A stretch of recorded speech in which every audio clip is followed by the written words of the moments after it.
The opportunity is really basics of finance, is to diversify more. If pension funds allocated 2% or 3% of their assets to technology, as they do in the US, it would be huge. To have a discussion around pension fund involvement into venture capital is extremely important to make Europe more competitive.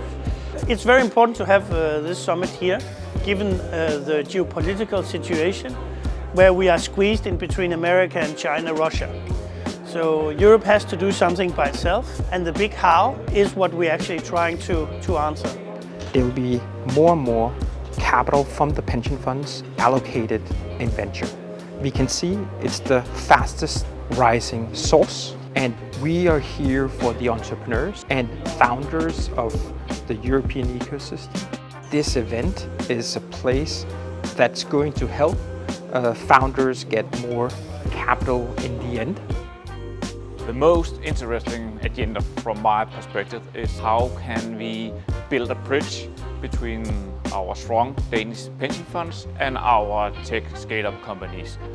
So I was asked to come here today and talk a bit about what it's like to have a pension fund as an investor in the company, and to tell about some of the experiences that we've had as a company, and not having to be dependent on the US in regards to both capital, but also innovation, technology. Certainly from an AI perspective, I think it's super important and very urgent discussion we need to have. We have seen some examples where a lot of pension funds troop together at the same time and then start to educate themselves about investing in a complex sector.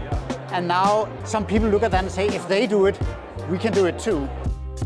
Super important to have this summit in Europe, but we can't leave the whole innovation to the US. We need to step up our game in Europe. I can feel that there is a sense of urgency among every stakeholders. Where do I see the biggest opportunity for getting pensions to invest in European innovation? I think there's a host of things that we need to do. I think it's about mobilizing the pension funds and getting them to understand what the benefits for their pensioners is. I think there's a number of things we need to do around the fund management and the diversification.